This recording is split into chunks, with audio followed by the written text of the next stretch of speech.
All right, welcome to the Iron Sharpening Iron Show, where we prove that we are stronger together, that if each one would just reach one, we all can grow and glow. I am your host, Big Jack, and I am super, super excited today to have my special guest on today, and I'm going to bring him to the stage, the one, the only, the source. How you doing, sir? What's going on? I'm great. How are you doing, bro? Oh man, I'm doing amazing. I'm super excited to have you on the show. I'm a fan of your show, the 5 questions with the source, and I'm definitely excited to have you here. And I don't have 5 questions for you, but at the same time, I do have some questions for you, and I'm glad that you're here. So thank you for being on the Iron Sharpening Iron show. Yeah. Thank you. So yeah, no problem, no problem. So how this working? We know we are live right now. So we're live on YouTube. We're live on Facebook. We're live on Twitch, and we also send this to TikTok and Instagram afterwards. So just knowing that we're reaching out to all of those different social media platforms. And then we know, and you can see the chat, and you're live on your own channel at the same time. You can see the people coming in the chat, and you can recognize them as they come in. And when they come in, we'll acknowledge who they are. So other than that, I'm ready to go. If you're ready to go, Yeah, born let's go. ready. Let's make it happen. All right. So, who is the source? Tell me. Who, I mean, this the name itself. Who is the source? Okay. All right. The source. So I would say it would have to all root back to spiritual awakening. Kind of that. Well, I had a near-death experience. I had a whole death rebirth. Um, so in the process of waking up, I met a woman who became my shama mama, which means like shaman, like a spiritual woman that I feel was placed in my reality at the right time for what I needed, which was a spiritual awakening, a transformational process of shifting my world from where I was into where I am now, which is a new being, a new reality, a new everything. So the sword to me is I went through an awakening, I went through a transformation. I came out of it on the other side as a spiritual being that looks through at a world differently, that creates my reality with certain technologies, spiritual, things I've learned along the way. So essentially, and also I believe we, the human race, evolves in such a process as well and transforms. So I believe we're meant to come together as a human race and bring forth paradise on earth. So the source, one piece of it is Source Network, the source, one project left to complete paradise on earth. And the source also is I am a child of God. We are all children of God. God being the highest high, the all that is, the love, the energy of all that is. But we're here on earth as human beings. So we're here to be the best version that we can be in this experience. So we're always going to keep up leveling and becoming more and more of who we truly are, which is the highest high, the infinite, the all that is love, source, creator, master, creation, paradise on earth, manifestation. We're always going to keep moving towards that if we're on the path. So that's, to me, is just saying I am a child of God, but I'm here to be the best I could be and become more and more of that as I continue to grow into who I truly am. And I encourage everyone else to do the same thing. My name is Doron, which means gift of God. And I think a big reason that it's gift of God is it's our presence, our being, our essence. If we can just be here on earth and live in a good way, it's contagious and we're all connected energetically. So every single being can wake up, transform, become their higher version of themselves, and we can live and manifest and into form heaven on earth, paradise on earth. So that's what Well, I'm. I mean, that's. I mean, really, I'm all for exactly everything that you just said. I know on my last episode we had Snapback Trishana on, and we were talking about what's in the name, and it's to hear when the person says, when we different put our different names up on our channels, and they say, okay, I'm this, I'm that, or whatever. It's like, okay, so what's in the name, and to see want to hear you actually explain why the name is the source, because I can um, assume what it means. Like, I'm the Right. source of all evil. I'm the source of all good. I'm the source of the situation or the changes. But then, like I say, the source itself of all, the beginning. The light that shines, and let me be that light. Let me be that example. Let me be that source to a lot of people coming to the light or coming to a higher power, higher Yeah. being. So it makes sense. It definitely makes sense. I appreciate that. And thank you for sharing Yeah. who you are by your name anyway. Go ahead. And I do feel like we're hubs. I personally feel like the source is a hub for a certain group of us. Just like Big Jack, Storytime, Iron Sharpening Iron, you're a hub for a lot of people to come together. And Dodash and Nemo 504 and Luciana and all of us who are guided to step into that role of being a hub for, and all the hubs are connected to, and we're a greater movement, all the families and communities, and Mhm. it's just going to keep growing and growing. But we can bring people in through each of us, and we could find the other hubs through. Once we're all in, we would connect over to you, over to Nemo, Right. over to Charita. So I just, and the source also, I want to continue to build it into a TV network. I'm sure you probably have the same plans. Oh yeah. And the source network. So I'm Right. going to keep doing things that can basically create a schedule of all of us and all of Mm. our content flowing through a schedule like TV Right. programming, Right. Right. but it's a different type of programming, like it's we're gonna create a better world. It's just the way it No, is. and that's a good. I mean, definitely a good plan. I don't look at my YouTube as a channel. I look at it as a cable network, just like what you said, because that's part of the different playlists we put in. So but I didn't look at it in the sense that you were saying, as far as a channel or a network with different creators coming together and making a bigger, Yeah, that to me that's an awesome play. I would love to be a part of, to have, absolutely. a time slot in that Yeah. higher, I guess, to say, idea of having different people come in with different, because we all come with different Yeah. we got different attitudes, and I say attitudes, but different angles that we come in. We offer different things, and some of them are similar.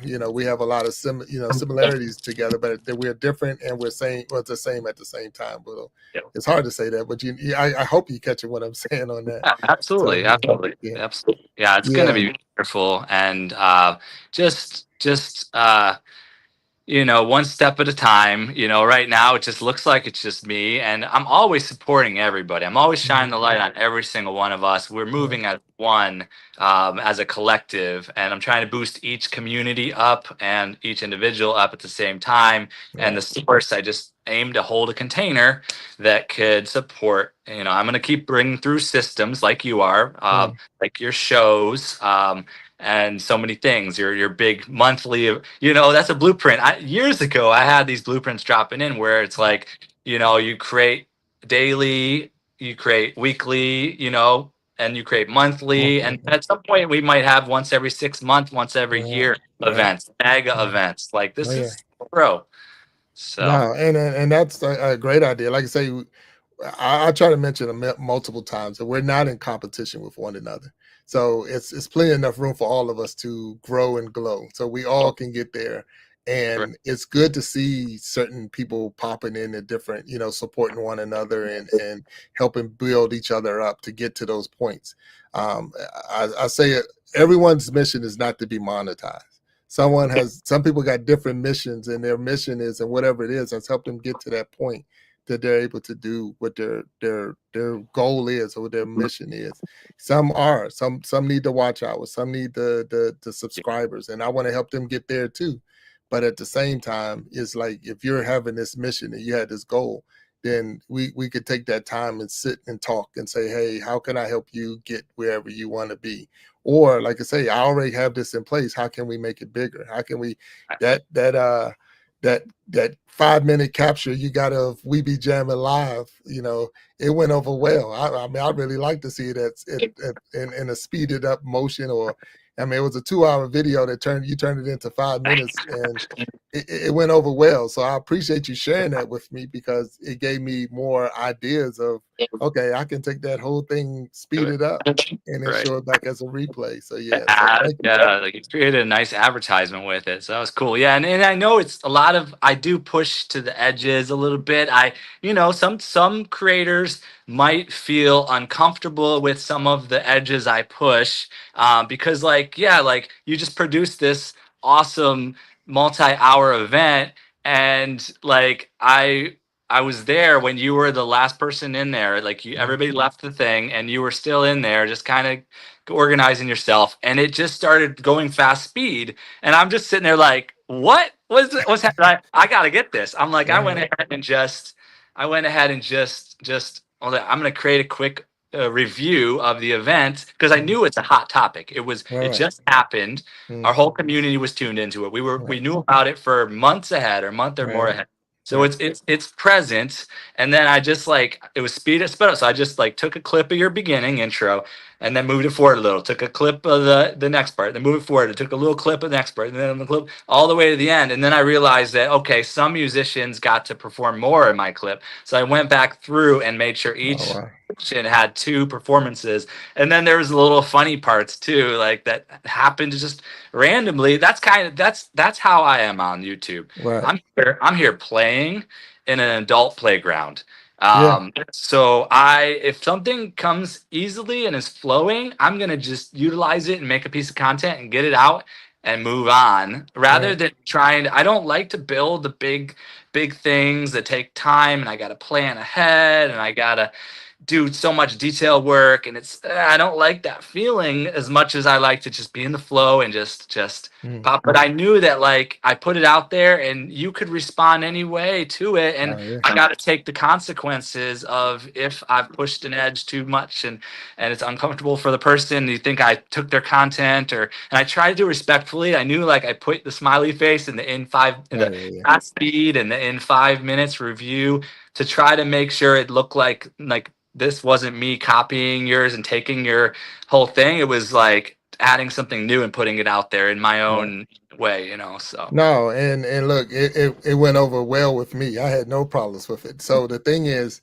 I look at it like this: so anyone that's right, you're watching, and you come up with something, because that's where we are. We are content creators. You right, created a new content out of something that's flattery to me. That that was I'm like, thank you, because I was able to share with the other performers. They all got a good laugh out of it, to see themselves being speeded through. it's But it funny. does take, it was funny. It ended up being a funny Yeah, video, in a sense that I tweaked it, and so I tweaked what you had and try to make it into a commercial. So commercial. Yeah, I appreciate it. I truly think, because again, I wasn't thinking in that mindset. I wasn't thinking of doing it that way, and you just showed me another way. So to me, that's what the iron sharpening iron part is come from, where I'll learn from you, and maybe you'll learn from me, and yeah, together we'll get stronger. So we're at a 10-minute break. So I'm gonna hit a quick commercial, and then we're gonna come back, and we're gonna talk a little bit more. So, and then we'll definitely recognize everybody in the chat. So let yeah. me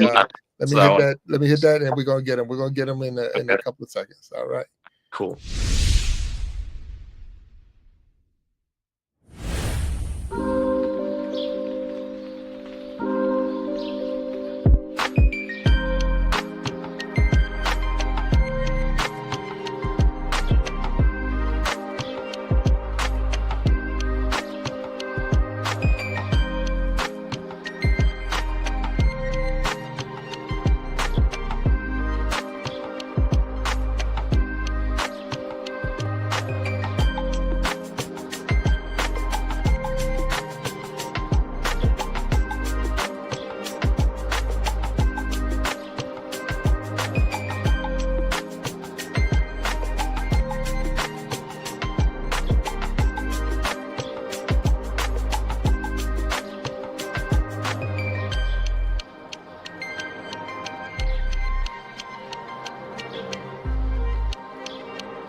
All right, we're back on the Iron Shopping and Iron Show with my special guest, the Source, and we want to make sure we take this time and recognize some people that's down in the chat. And if you see anyone, Source, that you know, definitely. So I'm looking at the Gen X Effective here.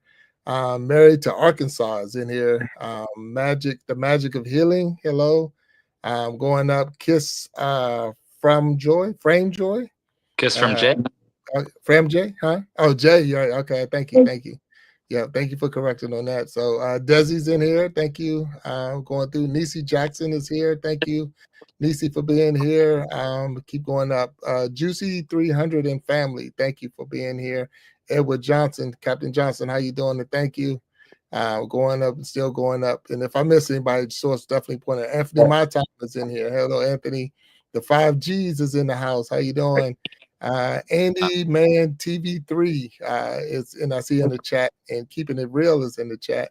And then Dejay and Fern, just Fern with autism. uh, I don't know if you named these ones. 5Gs, Andy Mon TV3, Keeping It Real, Annette, yes. Uh, I think you named everybody. I don't know. I think we got them all. And we thank you all for being here, being in. We are here on the Iron Shopping and Iron Show with my special guest, The Source.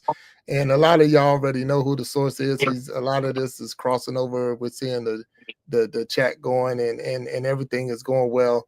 So how long have you been doing YouTube? Or is that your only? What else do you do? And I just noticed, I don't know if we shouted these people out, so I'm going to just say them real Right. quick here. Destined to Recover is here. Nature Right. Girl with Jesus is here. And Casey Inspirational Tales. And Snapback Trishana. Okay, so they just popped in, so I'm just Uh, seeing them. So yeah, no, you're good. No, thank you. That's if you seeing what I'm seeing, I'm just seeing Destin came in, and I see Snapback is there now, and then Casey, hello all of you. I don't want to miss any of you. Even in the so that was one of the commercials. Like if you just seen the yeah. commercial break, those who saw it, that's another way to give a shout out to all of them. You see it to create it where their names or something in it. And we'll definitely make sure. And if someone's missing, it's not personal. It's not saying that they're my favorites or whatever. It's just the fact that you try to capture as many people as you can. You don't want to have a 3-hour commercial, but at the same time, I try to make as many cuts as I can to get through the show. But we thank everybody's here, and I see Nature Girl with Jesus is in here. And I see them, so they're popping up. I guess they're coming over from you, and it's popping up slow on my end, but it's all good. I thank you for pointing them out. So I ask this question a lot. And I know I just asked you how long, but are you a content creator or a person who just produces content? So are you, like you said, I know you just mentioned that you don't like to maybe be in the studio making a big production of things, but you'll put content out there. So which is that you're more of the angles. I'm just going to put something out. I'm not going to sit in the studios for hours putting material together. All right. And you did ask the question before, so I'm going to hit them both because I like Okay, all hit the them questions. both. Yep, hit them I both. want them all. All those questions. I Take, got take. you. We All can right. keep it rolling. So I've been my YouTube journey.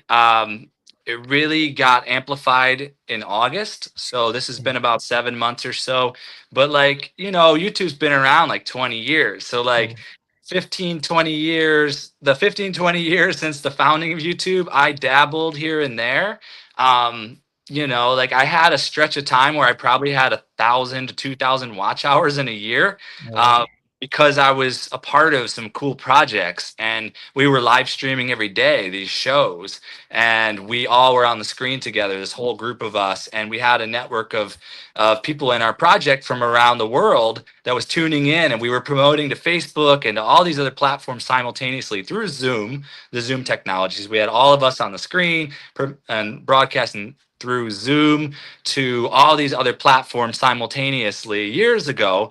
I was like the main hub. The Source was like the main hub because I had joined 10,000 Facebook groups of consciousness, spirituality, metaphysics, ancient aliens, the truth of our origins, you name it, love and light, and all that good stuff. So I had formed this network of thousands of these Facebook groups. So our goal was to broadcast through to all of them simultaneously.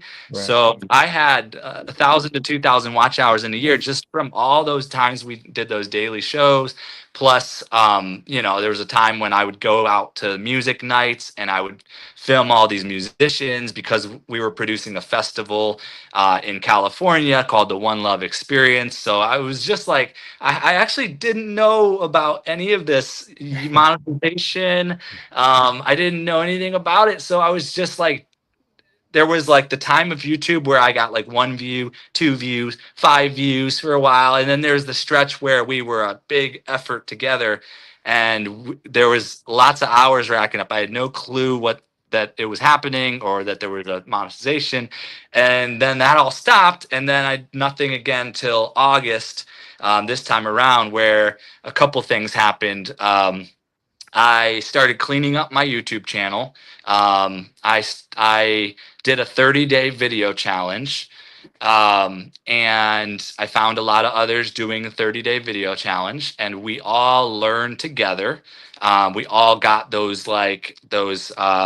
tools, those like grounded tools of how to do YouTube successfully, how to get traction, how to upgrade your technology, how to build up support by supporting others, how to edit if you want to edit, how to not edit at all if you want to go that way, and be consistent, post consistently, perseverance, dedication, day in, day out for 30 days, and mirror back to each other feedback for that 30-day video challenge. So I got some traction during that phase.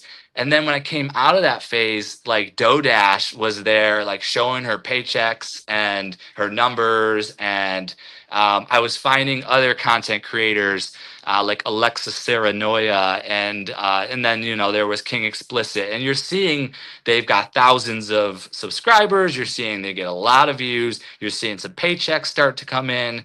And it really opened the eyes to me. And then from there, I networked into Nemo 504, Stay Phenomenal, and all these other communities that we all have going here. Right. Just kept popping off as I kept finding more and more people in communities. So that's kind of my background is 7 months of just hustle. Like I'm a daily poster. I post 1, 2 videos a day, sometimes 3. I schedule ahead. And I just try to keep it fresh, short forms, long forms, live streams, different topics, just the diversity of whatever I want to share. I just bring it through and I just keep it interesting. I change around my titles and my image of my face or different images and just keep everything fresh on my stream of content. That's kind of what I've been doing for 7 months. So as a content creator, I think, yes, I'm going to just claim it. I'm a content creator. Yes. Okay. I also just create content. Mhm. And so there's all that yeah, I think I don't know if there's a certain level you've got to reach to be officially a content creator. Yeah. I just know that day in, day out, I just keep focused and I'm always trying to keep it fresh and interesting and lively and energy plus wisdoms. I want to help everybody with the content too to get to the next level to where we're all going. So yes, it's both to me. Yeah. No, and I appreciate that. Matter of fact, I used one of your sounds today just to get in. I guess you're happy and you know it. If you're happy and you know it, clap your hands. So I did a video today. So yes, 100%. So if y'all hear that sound out there and you're in the chat, the source has a sound. Make the short, and it says, "If you're happy and you know it, clap your hands." And that's as simple as this. Just clap, clap, and that's it. That was it. So it's about a 5-second video, but and it's the source is actually doing it, saying if you're happy and you know it, clap your hands, and that's 100%. So I did it today, and I'm asking everyone that's in the chat to go out there and find that. If you don't know if you don't see it, go into my channel myself, and you'll see in my latest short is the sound. Use that sound and clap your hands 2 times. Let the world know that you're happy You Yeah. know, sometimes even if you ain't happy, just say you're happy. Fake it till you make it. You're going to get there. Let's just keep Yeah. working on it. So that's what's That's up. Yeah, go ahead. just the beginning. That's the first of a series. I always like to do series, so I'm gonna keep that going. I liked that a couple of you. Echo, you were on her show Right, last right, night. How right. did that go, by the way? How was that? That was it was awesome. So the difference is when you're the guest. So it's very rare that you're the guest on a show. Yep. So being a guest on a show, and Echo uses Restream as a streaming network. So it was have to set up a channel again and set up an account and things like that. But the show was good because we were able to get into a much deeper conversation. There was no script. We didn't go in there with any pre-planned anything. And he fell off. Your camera's off, so if you are, but and it was a good. We had a good show. I really enjoyed it. So that is living my best life at 60. I was on her show yesterday, and we really had a good time. So I don't know what happened with the sources camera, but when he comes back, we'll get him back up on the stage, and we had a good time. I had a good time on the show. We was able to reach out and do some deep diving conversation into a lot of things. And yes, she is doing so. Indigo Twin says, "Love Echo. She is wonderful. Yes, she is. Creating change. How you doing? Thank you for being here. I just want to recognize everybody that's in here, and we're waiting for the source to get back on. Sometimes, I mean, I know he's in Hawaii, and sometimes the signal could be a little bit different out there. And so, but anyway, so married in Arkansas. Hello, and thank you for being on. B was that Belinda from E Block, and I heard your name so much yesterday when you was on Creating Changes channel. So hello, B, and how you doing? Kiss from Jay. Hello, and I see that you're back on. So let me get you in there. All right. So, and we just want to make sure we recognize everybody in here. But just to continue to answer the question, I had a really, really good time yesterday. We Yep. talked. I think we went 3 hours yesterday with no script, no anything. We just, I mean, we talked on so many different levels, and that's really what it's all about. I mean, when we have these type of shows, we want to get together, and I just want to have a conversation with you. I want the people in the chat and anyone who's watching this later to know when this is all said and done, who is the source. So the difference is when people don't want to go live, and this is I'm gonna share this, when they don't want to go live, which is their prerogative, they don't want to go, they don't want to go. But Right. we can only see what your videos, what you put in your video. And I really don't get to ask a question or have a conversation with you or hear you talk or see where you're coming from. Right. And then sometimes a lot of times the message might be missed. So this is an opportunity for you to get your message out and people can see who you are. And that's when I was on Echo's show yesterday. That was pretty much it was just a talk. It was just a conversation, and we was able to get a lot out. And hopefully, some people say, "Oh, I like Big Jack," or some are like, "I really don't like Big Jack." So either way, you're gonna win some, you're gonna lose some, but Yeah. you got to get out there and do it sometimes. I Yeah. was I was on her show probably a couple months back. So Mm. and it's a whole nother community over there. So I Right, think it's right. important that we network into the different communities, and then we also are building our own community simultaneously. So yeah. Yeah, and that's so important. Like you say, it's you have to cross those. The thing is, you no different in your neighborhood. So wherever you live at right now, you have a street, but then Right. you also live in a community. You live in a town. You live in a county. You live in a state. So you can't just stay in your street the whole time. You got to come out and branch out, and that's how you're going to grow and get to know everybody's. And Mr. Rogers back in the day when I was younger used to sing, "Who are the people in your neighborhood?"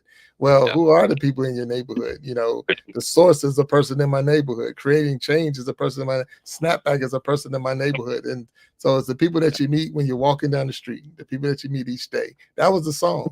But that's reality, because I miss a lot of these when I come in and I throughout the day and I'm on YouTube, I go and I do a lot of live hopping. I hop, I won't stay in one too long. I hop around, but it's because I want to support everybody. And you can't, I don't put up 5 and 6 computers at the same time. I just try to take one and go and spend maybe a couple of minutes before I move to the next one, just so I could, show that support.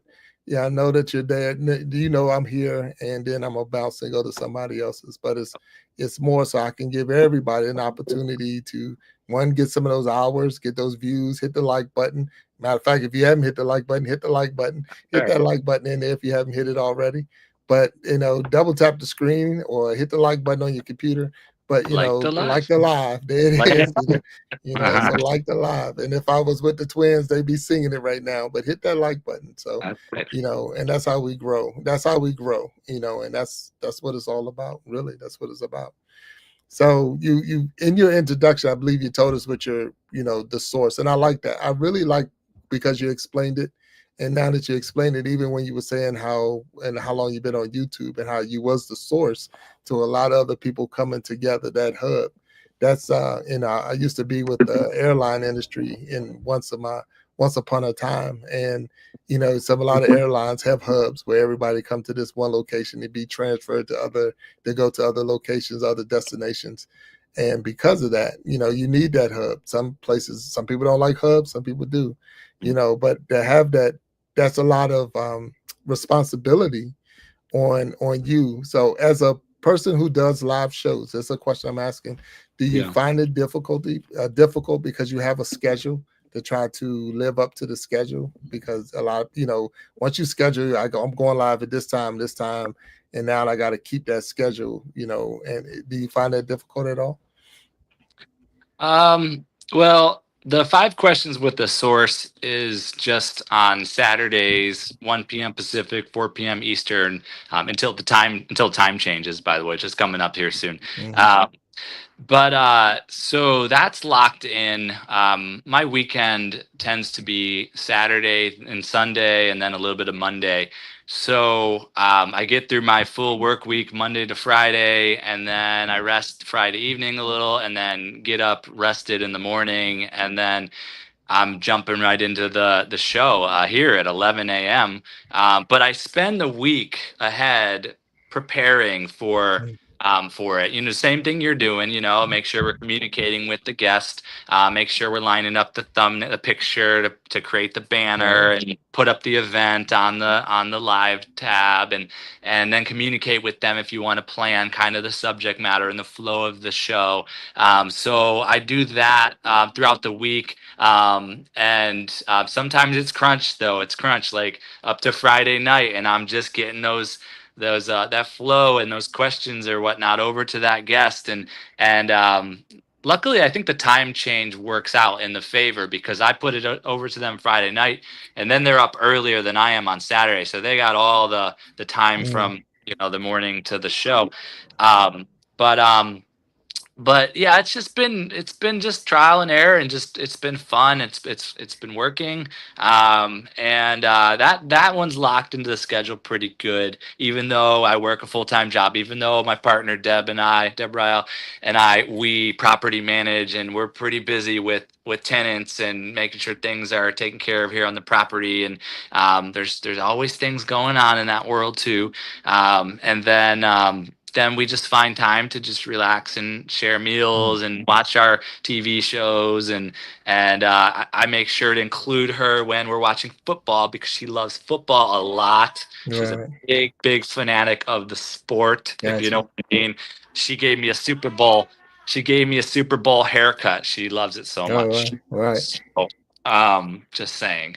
And then so that's locked in. And the other live streams, I just find a little bit of my personal free time when there's space to either go outside in the yard or sit here and do a live stream maybe one more time a week, maybe two more times a week if I'm Right. lucky. Like Sundays, I've also been doing some like quick connect kind of things with a number of guests, like I've seen you do, or I've seen Creating Change Right. have or Todd have guests.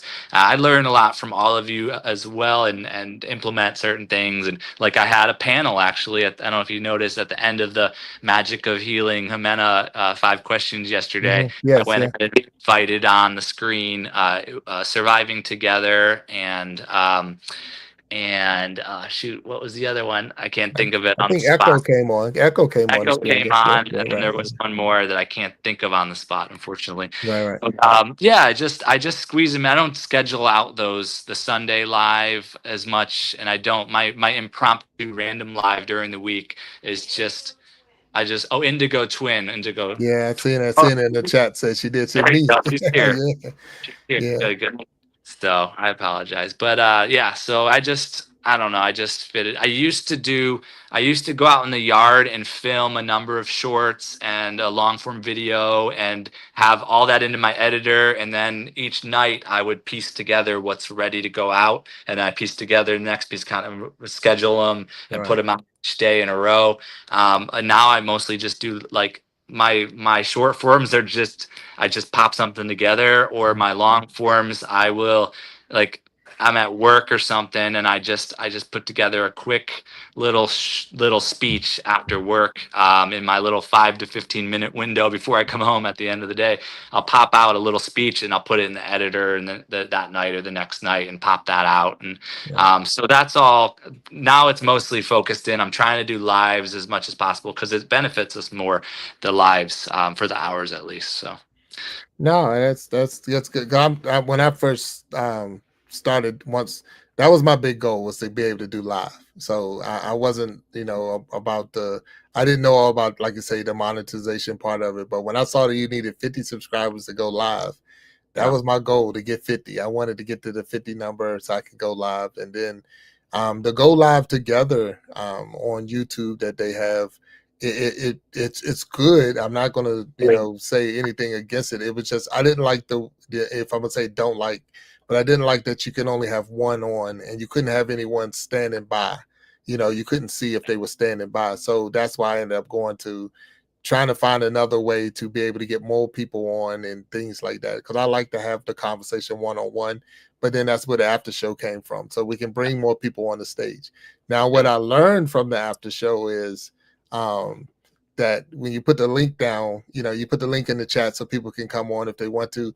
Everyone has access to the link. So you might get some bots, you might get some trolls that hit that link. And now, so I've learned through my experiences that everyone is not I know. everyone's not on your side, so everybody's not doing the right thing. So right now, for the way I do it, and it's just the fact, the only way that I would bring someone on is me on the stage like that. They have to have a blue jacket, so they would have to have the Right.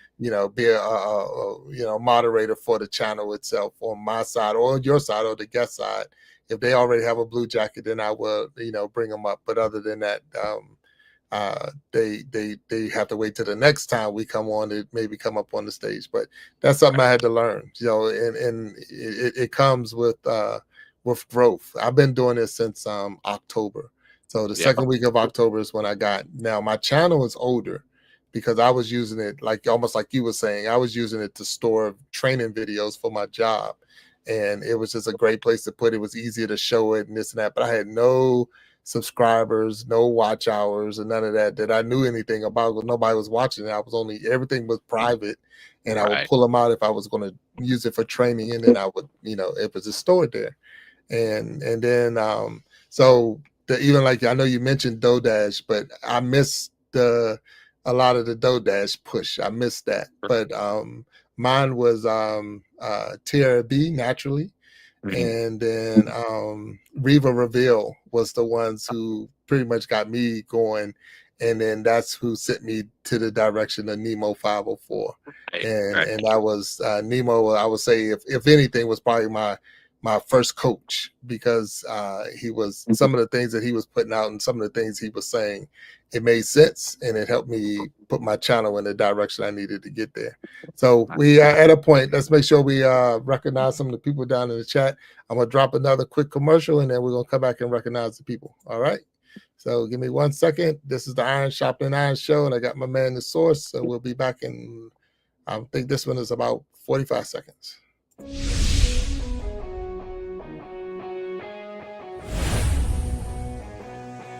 Get ready to groove to the rhythm of excitement as We Be Jammin' Live takes you on a thrilling musical adventure. With a spin of the wheel, our talented musicians spin into action, bringing you an unforgettable experience of music, energy, and entertainment. From classic hits to modern tunes, our talented artists will have you singing along and dancing to the beat. So, sit back, relax, and let the music take you on a wild ride. Do you have what it takes to be one of the 5 to be on the next We Be Jammin' Live?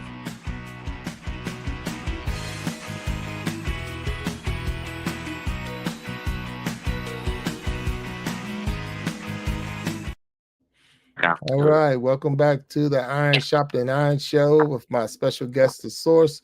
That was the We Be Jammin' Alive commercial for the March 29th show we're having. So the last Saturday of every month, we have a show of We Be Jammin' Live. Starts at 9 p.m. Eastern Time, United States Eastern Time, because we now have people maybe coming over from other countries. So that's why I add the USA to it so they know which time zones we're talking.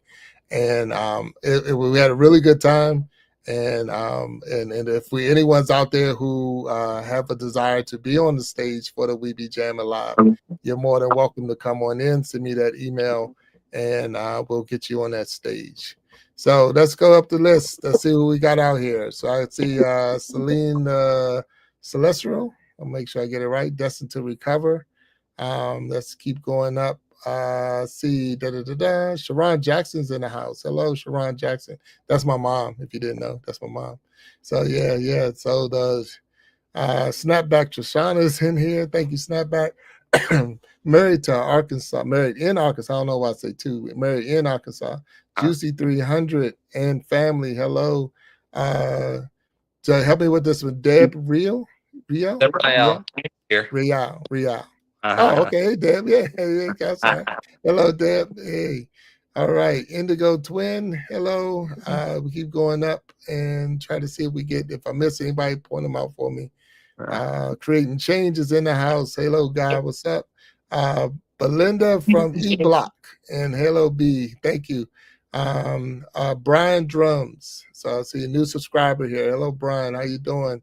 And we keep going up. So Creating Change, we see it already. I just want to keep going. I know Anthony My Time was in the house. Keep going up in case I miss anybody. Kiss from Joy. Did I say it? As Kiss Jay. from Jay. Every kiss begins with Jay. With Jay. There it is. Look, let me tell you something. I'm colorblind. Hold on. You better get that one right. You're going to need to be invited on her show. 20 questions with Kiss from Jay. Well, Jay, I'm waiting for the invite to come on your show, and we're going to have to do it to get you here. But I am colorblind. So I'm very colorblind. So when I give them the jacket, it's really harder to see it. So that's something I have to work on. But it's not personal. So thank you for pointing that out to me. To keep going up the list to make sure I don't miss anyone. It says Nature Girl with Jesus. I keep going. The Magic of Healing is in here. And Casey Inspirational Tales. Kiss from Jay. I'm not going to get him right wrong no more. There you go. Make sure every kiss begins with Jay. I can definitely not forget that now. Niecy Jackson. Niecy Jackson is my aunt, and I thank her for being in here and supporting. Edward Johnson is in the house, and thank you. Desi's here. And just, I don't know. Did I miss anybody? I don't know. Andy TV3, keeping it real. And I think we got them all on that one. So thank you again on Iron Sharpening Iron Show. Got the Source on here. So give me an example of a successful story for you. Something that you would say was a success. On YouTube, right? Yeah. Yes. Let's go with YouTube. Yeah. Well, I love talking about successes, so let's just do that. Yeah. So YouTube milestones. Let's see. When I first passed 150 subscribers, was a big day. Like 30-day video challenge. I'm new. I got this little old iPhone and the sound is terrible. And I'm on there like, hey, everybody, join us. We're going to change the world. Let's do 30-day video challenge. Woo, with the hub for it. Let's go, everybody. I passed 150 subscribers. It was big. When I got new technology halfway through my 30-day video challenge, I got like one of those combos for $30 or whatnot with the microphone and the tripod and your selfie stick and the light. And I went out in the yard and filmed all my video. It was better sound quality, better light, everything. So that was like big success for me. And going forward, when I got an iPhone 16 Pro was a big success, like revolutionized everything I'm doing. And then milestones, like 200 subscribers. Like when I first did how YouTube changed my life videos, I did one at 200 to get over the hump. I did one at 300 to get over the hump. I think I did one at 400 to get over the hump. And then I get over 500 subscribers. That was such a huge milestone. And then somewhere after that, when Todd Mind Games was networking in with the Filipino communities, like I followed that through and I went over there and I networked in a huge way with all these different Boho Lana and Dapper PH and Roxy PH and Panda 82, and there's just like a huge list of huge channels over there doing music events and fun like karaoke nights and all these different fun things. And I'm in there networking like crazy. I'm in there shouting everybody out. I'm in there helping with my moderation a little bit. And I connect with every single person when I can in there, and they connect back with me. So to launch from 500, 600, and then from there, my big growth was in that range of 600 to 1,000 when I would just join in every single one of their big mega events. And they've got some of them of 100,000 subscribers. Dapper PH is 100,000 subscribers. And the rest of them have thousands, if not tens of thousands, 50,000, upwards of 100,000. So it's like when I'm in there, I'm working it, and they're shouting me out left and right. I feel like I'm a big hub over here with all of our communities. They're all over there as a mega super hub.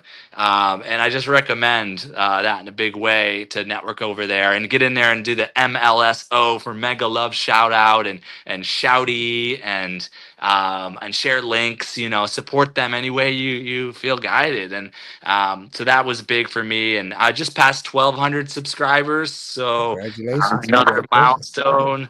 And I'm sure there's a lot more little milestones between my first live stream, my first shout out video, my first spin wheel giveaway, my first music production with the Paradise song that I put out, and the Fishy anthem, and everything is new. Oh, the Happy Dance Challenge, the AJ Follow Your Bliss Life put out the Happy Dance Challenge. I've done 10 dances now, and there's the Poetry Challenge. It's Dina created that I've done like 7 poems or something. So to me, it's like everything is a milestone, is a event, and just try to stack them and just keep stacking them, and that's what I'm doing. So you're doing an awesome job with it. So keep on doing what you're doing, and I appreciate it. As a matter of fact, I remember getting a message from you one day because you were in one of the channels and you were shouting out the jamming. We be jamming live, and you had posted it there, and they were more questioning what was it about, and you're like, well, you need to go over there because they're talking about your show right now. Get over there. And it's Saturday morning. I'm getting up and I'm like, okay, what are we talking about? Let me find them. I found them, and I went in there and we networked. So 100% we need to network, and I appreciate you pushing it. And that's what again, the message that we're trying to get out and I'm trying to get out is I want to help everyone get there. If I get there and you get there and everyone else in the chat get there, it's enough room for all of us to blow up. Like you said, there's channels on, like Dapper crossed that 100,000 mark, and his community all, like you said, in the 50,000, 60,000 ranges. We all could be the same way over here. There's not, if we're not in a competition with each other, we can help each other all grow and glow together. We can all get there together, and that's what it's all about. 100%. Go ahead. Have you announced some of your musicians for this upcoming event yet? Well, here's the thing. It's hard to get musicians, and I haven't announced. Get all those Filipinos. Get a good amount of them. I don't know how you. The thing is, and this is where I'm struggling with on that, and I'm letting it be known because Sunday is not the best day for them, And when we have the show, it's a Right. Saturday night for us, but it's a Sunday afternoon for them. And like when I reach out, because Dapper is going to be on the Iron Sharpening Iron show. He coming Cool. on March the 11th. So it's March the 11th for me, but it's March the 12th for him. So we had Right. to adjust the time to try to, and it's going to be good to be on here. And he's going to bring some of his people with him when he Yeah. comes on the show. So that's going to be, it's going to be an awesome time. Yep. But he was saying that's to him, his community, that's their family time. That's their time to, and you respect that. I try to respect that. I want to respect that. So I've been tossing back and forth because you don't want to miss out on a whole other side of the world. So it's Saturday the best time. That's something that I have to now weigh with myself and say, okay, if I make it a Friday, and then but again, I'm juggling that. I'm juggling Yep. that. But that's one of the things we run into, and we have a big and it's a lot of us, like I say, even trying to get people to go live. This is something that came up yesterday when I was on the show, and I'm talking with you because you have it, and maybe you don't have the problem, and maybe you can help me. Getting people to trust you to get their contact information, because you can't get the link to them to be on live with you, to be on a show like this, if you don't have the contact information. Right. Yep. So I mean, I created a whole email just so they can Right. reach out to me, but at the same Yeah. time, if you don't have I've had that, a if you lot of don't have a challenges. text, if you can't text them, you can't email them, No, how do I you know. drop the link to them? Right. So Right. Yeah. do you have that problem? I've been challenged with that lately. The past couple episodes, if I have questions, I'm like trying to chase around the person to try to get their email address. But I ended up just putting my email address on my channel description and just saying, whatever, I'll get the spam, and it's just the way it is. And, but yeah, it's been a little challenging, but now it's starting to work a little better because YouTube doesn't let you share the emails in the comments, either in the live streams or in the Right. videos. So for a while there, I was sharing my email address everywhere. I'm like, hey, my email, I've shared you 7 times now. And I Right. just kept doing it, and nothing was happening. So I didn't understand it. So, yeah. Yeah, and then I'm looking at Indigo saying that I think people are less comfortable sharing the information Right. because of the trolls or bad Totally. experiences, and I 100% believe that, and Yep. I understand that. It's just like I said, it makes it harder because you do want to bring people in, and so, but we have a couple of people that's already lined up, and what we're going to Cool. do is, I would say probably because we're looking at the end of March, I would say by the end of the first week of March, we'll be able to say who's going to be on the lineup and who's going to be in there. So yeah. So now I'm gonna ask you a question. I'm gonna ask you Okay. a question. Now I'm a new content creator. I'm just getting started on YouTube. I'm just getting into this thing. So what advice would you give me as a new content creator on getting started? What would you say to me? Just try to keep it as simple as possible. So just start is something. Just start. Hit record. Uh, hit stop. Stop the recording.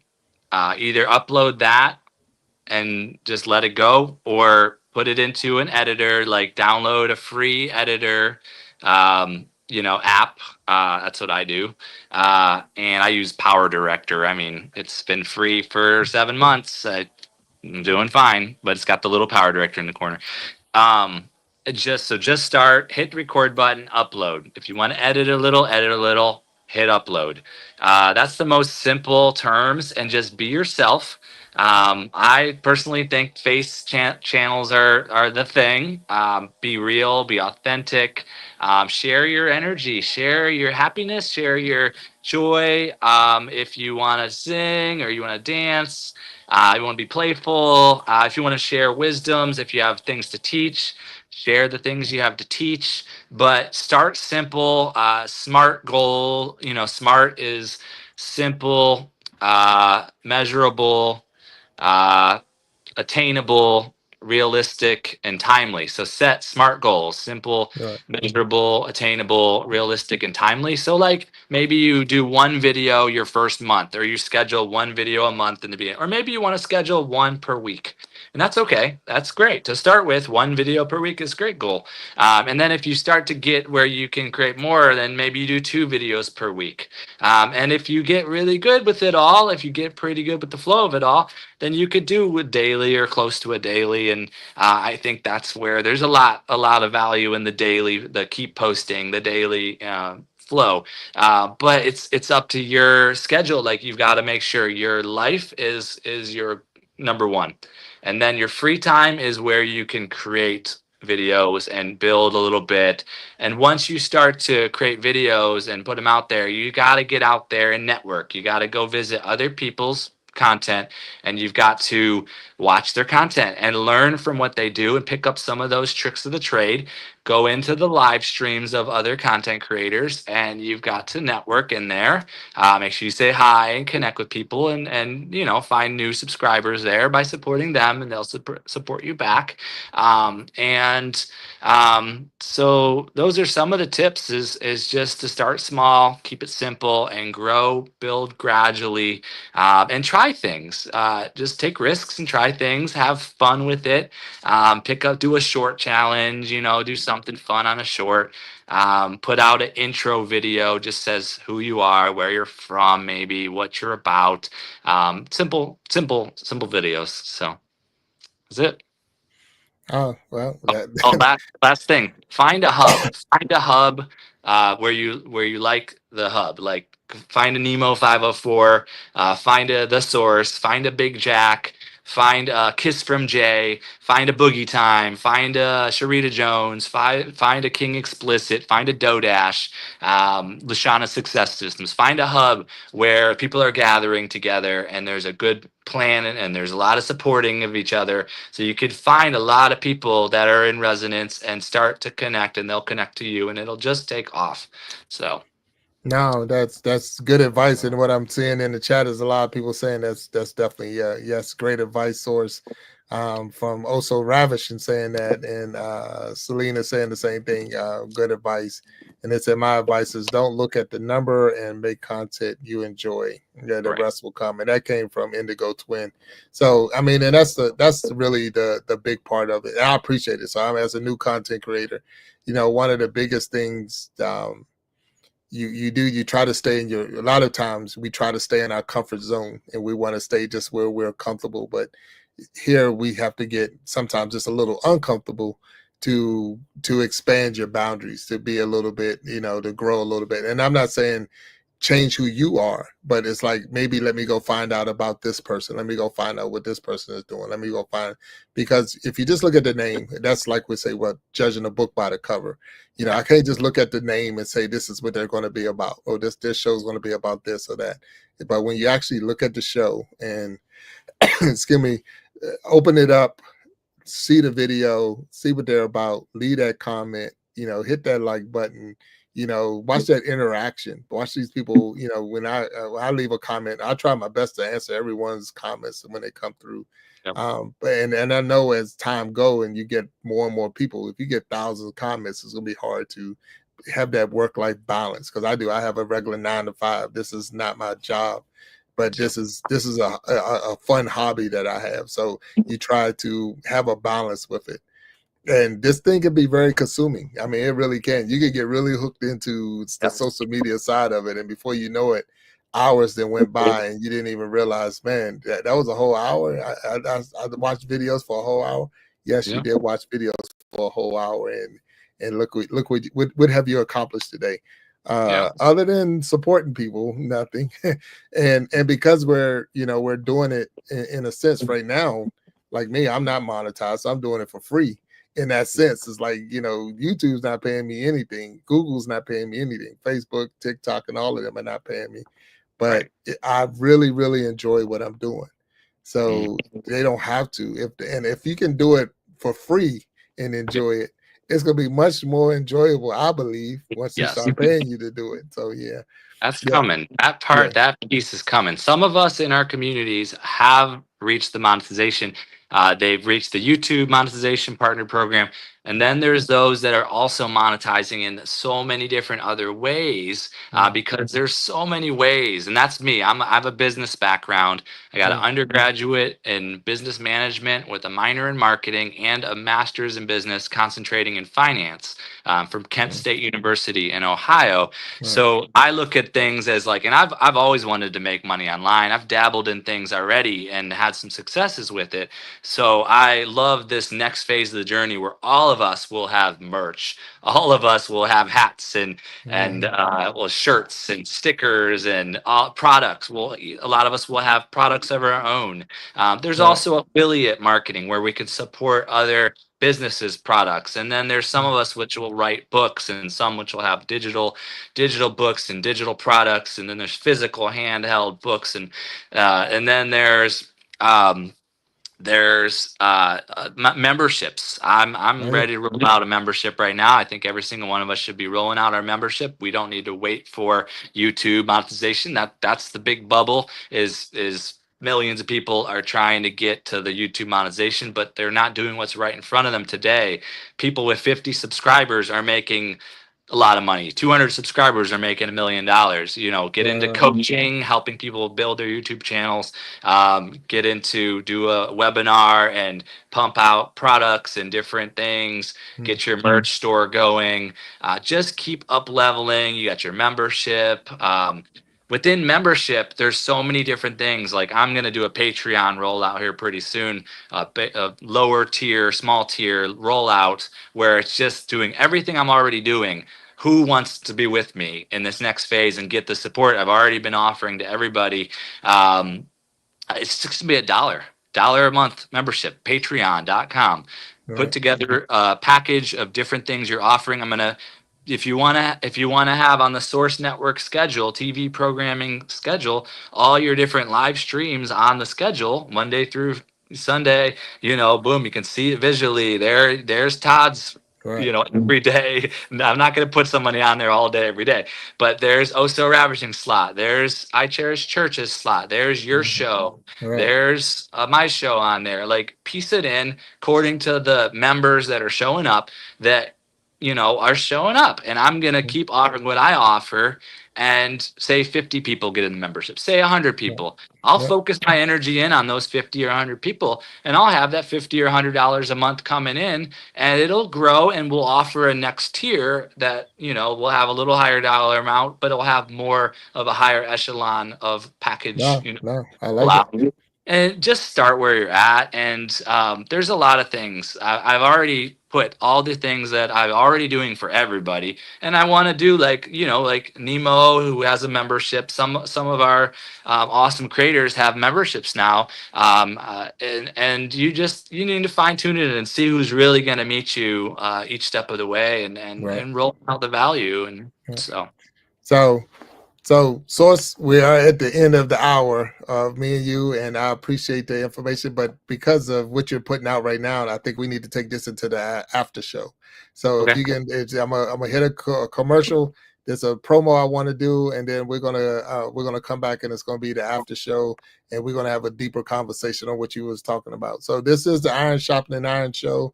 I have the Source with me. We're getting ready to go into the after show. I appreciate everybody that's here in the chats with us. And once we come back from this commercial break, there's a small promo that I'm pushing.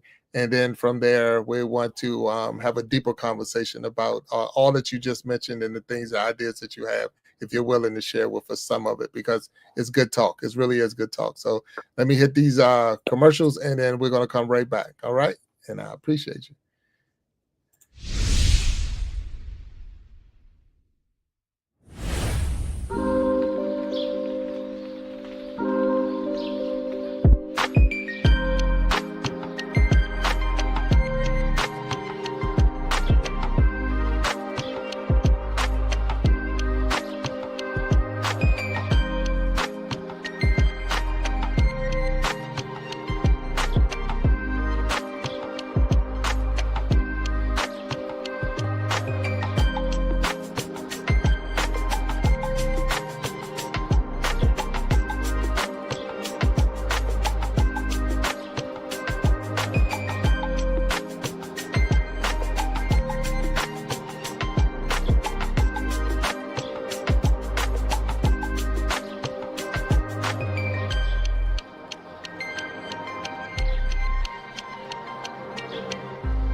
Get ready to groove to the rhythm of excitement as We Be Jammin' Live takes you on a thrilling musical adventure.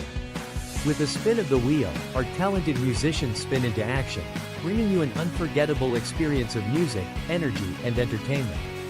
From classic hits to modern tunes, our talented artists will have you singing along and dancing to the beat. So, sit back, relax, and let the music take you on a wild ride. Do you have what it takes to be one of the 5 to be on the next We Be Jammin' Live?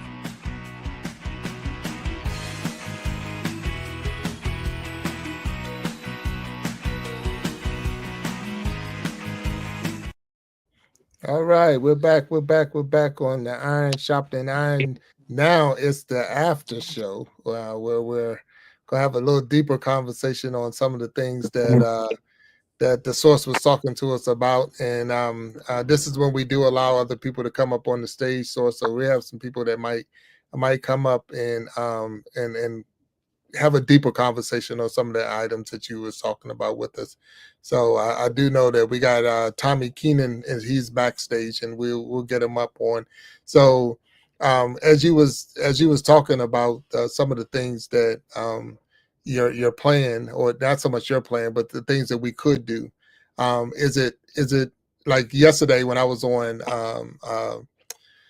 Echo's show, and she was showing me about the Nightbot. She was telling me about the Nightbot, and just that's another thing that she was saying. It helps you police your channel, and it also helps you, if you're by yourself and you're doing some things, and that's another free program that it doesn't cost anything. As a matter of fact, she said it was Nightbot, I think nightbottv.com, and you go in and you set it up, and it does it actually, I've seen a lot, especially like with Dapper PH in that community over there using it, where the bot will go through and it tells people to click and double tap the screen. It tells whatever you have it programmed to do, and it also will police if a troll came in and things like that. So those are some of the things that So are you mentioning what you were talking about as far as being a what they say, being able to produce, or I'm saying, to your product, like I say, your merchandise and all that. Are you mentioning something that's a free thing, or is it going to cost us a lot, or what are you thinking? Well, okay, so there's a lot of options. For example, for merch, there's all sorts of stores that are available where you can put in your designs, and then it'll populate your design on all the different hats and shirts and stickers and all the different things. So you can join any number of websites, whatever your preference is. So each one of us is going to do our research, and we might see certain members in our community utilizing a certain store website, and we might all gravitate to that one, or somebody might find one new, and they might put out a store, and then we might see that. So we're all on the same track. Some of are a little ahead in some areas, and some are a little ahead in other areas. And so yeah, we build out a little merch store, and then on the membership side, patreon.com is a good one, but there's tons of membership websites as well. There's probably membership apps where you can build yourself a little social network community, and you can do an email list, where you have certain members in your email list. There's so many different things we could do. So I just look at it as like, this is one piece. The YouTube piece is one piece of your offering. Some of us have Facebooks and Twitters and Instagrams and TikToks and all the other. And some of those offer different pieces, like of your messaging and how you're showing up in the world. Like Twitter is the short little messages. Facebook is, a combination of the pictures, the videos, and the written, but it's more like that's where people are personally. They're on their Instagrams and their Facebooks. But then YouTube is like excelling in the video space, in the live stream space, which is massive growth opportunity in this timing we're in right now. And then the monetization piece. Some of these different social networks have the monetization figured out, and they're gonna pull in all the people, like the TikToks and YouTube and Instagram.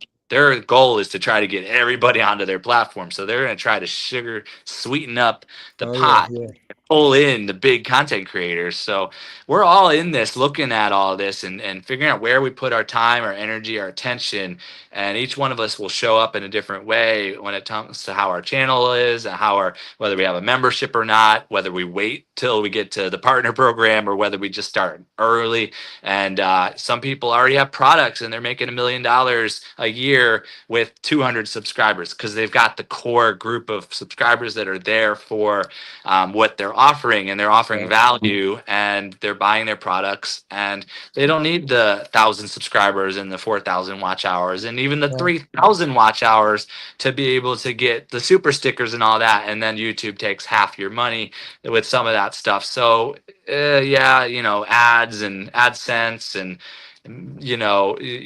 there's some money coming in, it's working, but also you see DoDash offering $25 shout outs because she's got Yeah. 76,000 subscribers.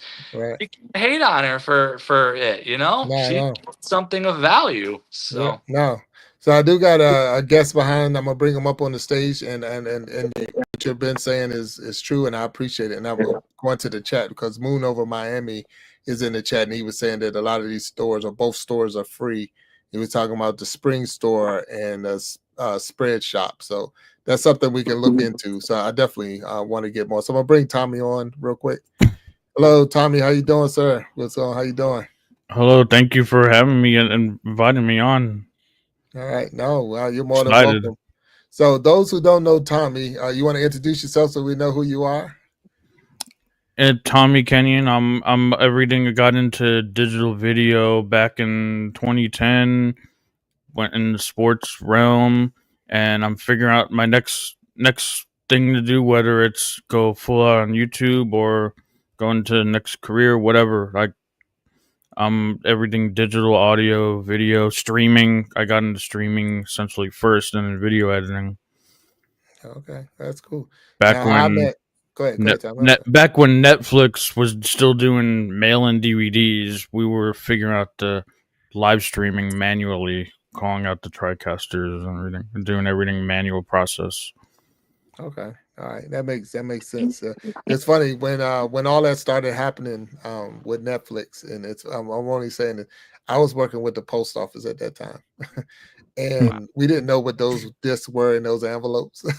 So we're trying to fit them in those little mailboxes, and it was breaking discs all the time. We didn't even know what they were. No one knew what this was. Like, who's like, those are movies. Like, they were just coming in regular envelopes, and you were just trying to fit them in a mail slot, and it was just breaking, and we didn't know what it was. So because you mentioned that, it's like, man, that was back with the same time you was getting the AOL disc, except they were putting those in hard cases.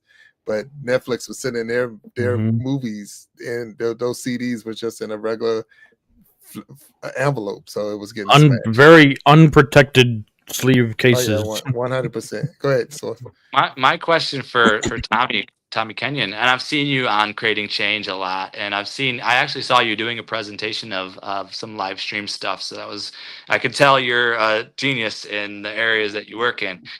My question to you would be, looking at all of your fellow YouTubers and where we're all at with what we're all doing, do you feel that you have a certain skill set that you can offer something of value to us as creators where we're all at? Because I see you're a video editor. Do you feel like there's something you can offer to all of us that would help our channels to grow? Two things that come to mind. I'm a live streamer first, video editor second, and I love everything about. I keep saying and I'm looking every time. I can't find a single darn thing about podcasting that I hate. That's about podcasting. Your live stream, it's whatever you want to call it these days. TV show, whatever. It's a show podcast for. It's a show on the internet, and then video editing. When people I hear often, they're looking for shortcuts around editing. I'm as a video editor. I love video editing too. Final Cut, the top 3 industry standard software for editing. Cool. So now, so you were saying more like Tommy teaching us a class, or Is So that what you were saying? Like if he had a class for us for content creators that wanting to actually come in and learn more about creating content and how to edit and things, Tommy could actually teach a class to us, maybe through StreamYard or whatever, and have more people on so we can learn. Is that what you were saying, or is it just I'm whether it's teaching, I can teach you how to do it. I could do it for you. Yeah. And I'm throwing another thing too. Another thing that kept swept up even in my head. Online editing software I got into as well, learning whether it's at Twitter now X. They had a live cut editor we used. It was called, if you're anyone's familiar with Snappy TV, you take in a input and then you can cut from the live feed and then post directly from that instantaneously. And YouTube, all the studios, Facebook, YouTube, X, they all have the studio in the back end that you can actually cut live stream to and then cut after the fact from that stream and create and repurpose content as well. So But it's at the it's end just of at the it's end of this including the show, online too. I've just noticed in the past couple of days on my StreamYard, at the end of the show, I click leave and it pops up, hey, you want us to create AI clips of all your live stream here and content? It's so new to me. It's only Yeah. been a couple of days, but it's just the real, like right now it's happening. But I like also that you're a video editor. I know Dan's Dribble has been offering the video logo work and editing for Nemo 504 and a number of others. So the more the merrier. We all need these different people with skills like yourself to keep upgrading things and to bring our channel to the next level. So I've noticed some of that too in StreamYard. Whitney asking, and there's some drawbacks right now. It's all new right now, and it doesn't seem to work, at least from my experience, with if it's like just me on the screen talking about something. It works better if you're like this, like in an interview guest type of situation, and then it'll find those viral moments, if you will, with the interview. But it doesn't work too well for me, at least when it's just me by myself, or it's very limited in that way. Now, what I've noticed with that, even some of the different programs when it comes up to the letting AI, create the shorts for you, like if you don't have your screen, like if you're in the landscape, it's like Mhm. it's creating them like if you were in a portrait. Yeah, right. So it's like That's it's another thing too. it's forcing you to go a way that you normally wouldn't go. Yep, Like exactly. I like to be in landscape when I'm doing any videos, but but it's forcing me to go in a portrait mode, or I'm not going to be able to use the AI version afterwards. So is it? I guess I'm seeing the heads nod, so you're all having the same or yeah, noticing the same problem. Yeah.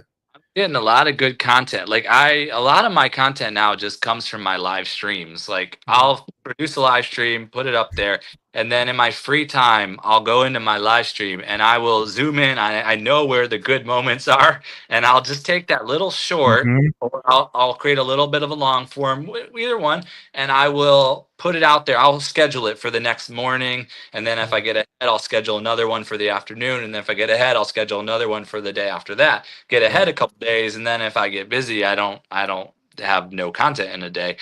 So I'm finding like that's where I don't have to go film all this new content. I'm just finding these really and people don't have time to watch all of our live streams for multiple hours. Every single one of us is doing multiple Yep. hour live streams.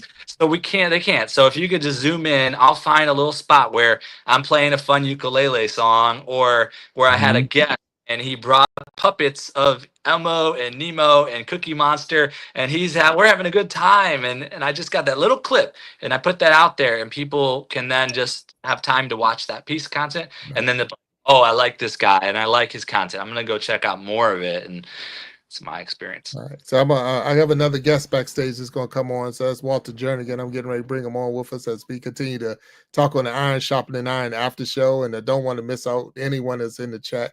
So we're going to bring Walter on the stage. We're going to recognize those who are in the chat, and then we'll keep on digging into this conversation. So we got Mr. Jernigan on the stage. How you doing, Walt? What's going on, sir? Big Jack, can you hear me okay? Yeah, I can hear you. I can hear you. Everybody's here. Walter. Okay.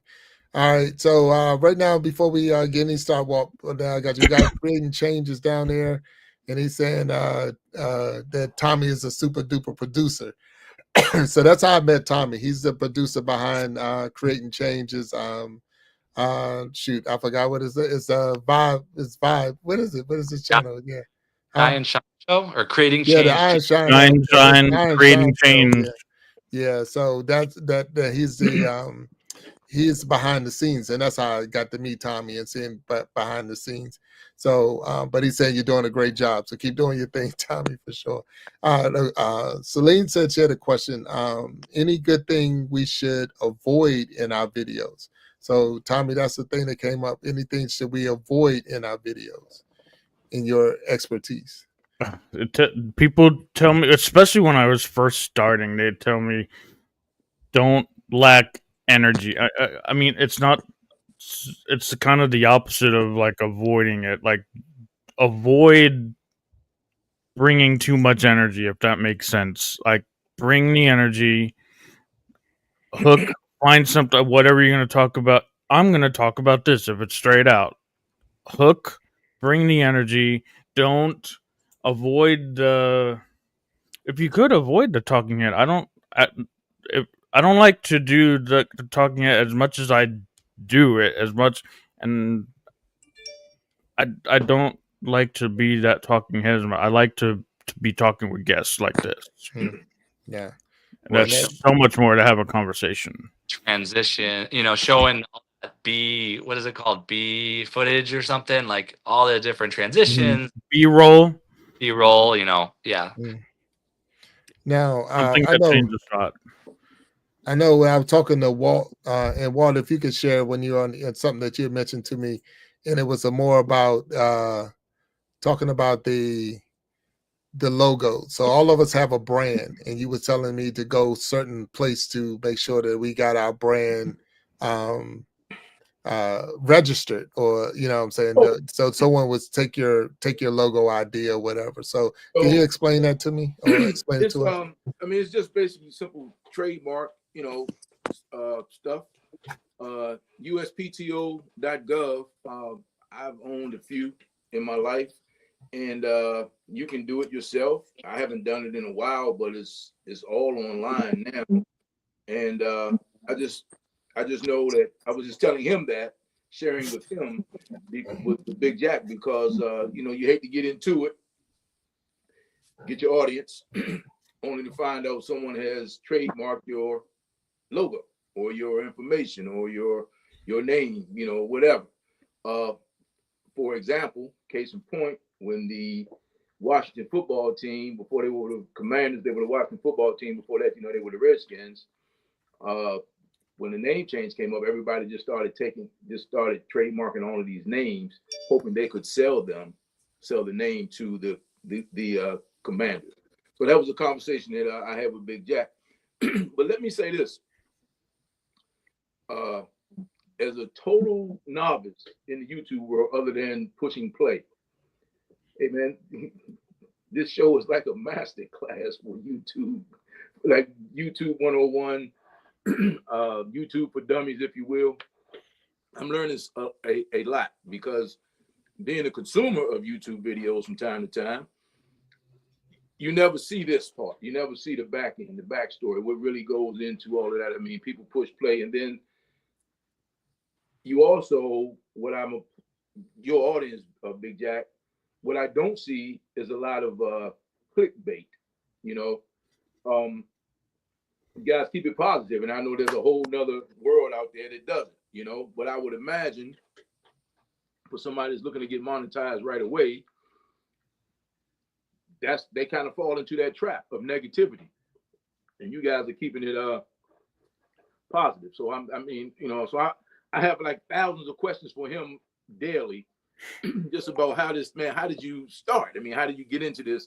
And we've had conversations about what he was thinking about doing. And now, just one after another, man, he's bringing you guys on. And I got to tell you, man, I'm impressed. I'm down the rabbit hole, and I'm more confused than ever, but I am impressed with what you guys do and how you go about it. And everything you guys are doing online, at one point, I mean, what, 10, 15 years ago, you'd have to go into a studio to do it, right? And then you're doing it all from iPhone 16. So, or iPhone 15, whatever your situation is. So that's those are just some of the things that he and I shared. But the big thing was the trademark information. You know, because like you said, everybody's not playing fair. Everyone's not your friend. So you know, jump on that, man. You guys can show use, which is a good thing already. So just get on there and take care of your business. And I'm not a professional at all. I'm just a guy who used to throw events and had a logo that I liked and a name that was pretty catchy at the time. And that's how I got mine. Yeah, back in the day, you know. So And the reason I mentioned that, well, even thank you for that, Walt, for sharing it, was because, you know, so she had mentioned, like, you know, getting different products and getting different, you know, t-shirts or cups or different things, and you don't want to put anything out there and then find out, like I say, someone took it from you or whatever. So there's a and I know from the business side of it, like you say, your business major from Kent University and all, so you know that that's probably one of the things that they teach you in the business world as well, is to trademark your stuff, or, you know, if you have a brand that you're going to use, make sure that you know, put your seal on it before someone else does. And Right. so that's why I wanted to mention that, especially for anyone that's out here and is thinking about, you know, because this is real. This is not, you know, when I first got in here in October, it was, let's play around and see what happened. Let's throw it up against the wall. But then once the Big Jack Storytime, that's my logo. That's me. But then it's the Iron Sharpening Iron show. That's a brand. You know, in the after show and we be jamming. And then I had to come to a point in my life and say, hey, this is where I want to stay right here. This is my little area. So now how do I protect my little bit? Because I do remember when the Commanders was going through the Washington football team, and people would still, every time they come up with, because I live in that area. So every time someone came up with they came up with an idea, someone would trademark that name and try to sell it to the team. And it was like, so that's probably why they ended up with the Commanders. They had a whole lot of other stuff that they could have got, but they ended up having to go around. So I don't want to hog up the conversation. I'm just saying that's what, you know, source that you was talking. So That's a good subject, though. Thank you so much, Walter, for bringing that through. And so, yeah, it's my challenge. One of my big challenges is so having had a business for 8 years in transportation, before Uber and Lyft and all that, I had a shared ride transportation service around Kent State University and around the greater region there. And we ended up having like 7 vehicles, you know, the big 15-passenger vans, the 12-passenger vans, the minivans, the cars, and 24/7 going around, and, you know, like 20 employees, all that sort of stuff. So did that for 8 years. That was a time. And there's a lot of stresses and all that. And now, after having a spiritual awakening and going through a shift in my being and coming out of it on the other side, I don't really want to live in that world so much. But I'm challenged. Still want to do some of this, like, gradually, professionally. Protecting is very important. I live in a world of open source now, and where it's like, if we all are creating and we're moving in the same direction, it's momentum and it builds and grows, where we're all sharing so much value with each other and we're all able to build more and more, and it moves a lot faster in the open source world. And I just want to play. So it's a challenge of my own, you know, as I go forward, needing to do more of that, protecting and forming business entities again. And I do have some background in it all. And so, yeah, it's a challenge, and that's where I'm at with it all. So. Okay, understood. And for him, I guess we had the conversation once he came in with the T-shirt. You know, because if you think about it, I mean, the word bootleg is there for a reason. I mean, so I was telling him, you know, just jokingly, hey man, I'll take a screenshot and I'll go get about 200 or 300 of those T-shirts and I'll just sell them to your audience. You know, messing with them, right? Which is basically a real thing. And then we just got on that subject. But here's the thing that got me. There was a time, I mean, and again, this is your lane. This is not my lane. But if you wanted to put something out you and Kent State is a prime example. You would have to give it to the cool guys on campus or the guys in campus that fit your profile that you're trying to reach, and then they'd have to wear it.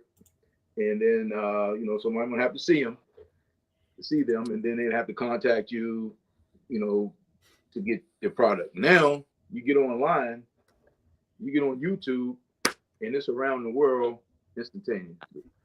And I'm just like, man, that's just, to me, at 61, that's incredible to me. I mean, it's great, but unfortunately, and this is not on the subject of his logo.